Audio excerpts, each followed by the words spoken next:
કહે છે બેટા બહુ સાચી વાત છે, વનમાં જા અને તું તપ કરજે. પોતાની માએ જે આજ્ઞા કરી છે, મધુવનની અંદર એ ભગવાન ધ્રુવ ગયા અને શરૂઆતની અંદર જ એમને નારદજી મળ્યા છે.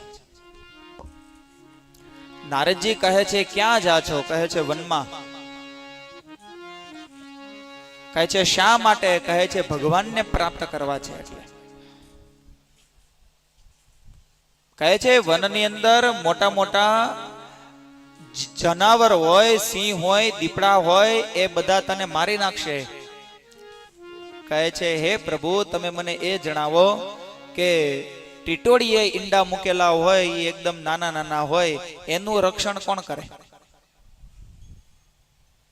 જંગલની અંદર બીજા બધા જે જીવો જે છે, મોટા જીવો કરતા નાના પણ હોય ને, એનું રક્ષણ કોણ કરે? પોતાની વાતમાં તટસ્થ રહેવો એને ધ્રુવ કહેવાય. આકાશની અંદર જે ધ્રુવનો તારો જોઈએ તટસ્થ હોય ત્યાં જ હોય. પોતાની વાતમાં અડગ. કહે તને ભગવાન મળશે નો વિશ્વાસ શું?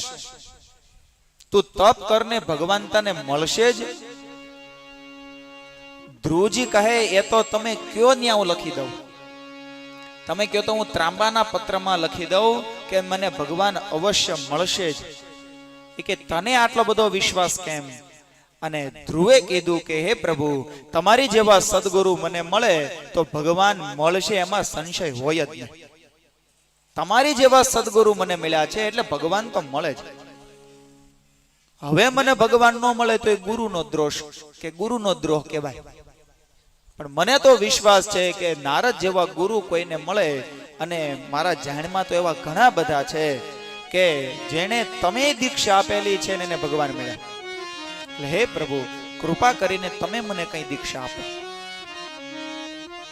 અને નારદજીએ ઓમ નમો ભગવતે વાસુદેવાય એ મંત્રની દીક્ષા આપી છે.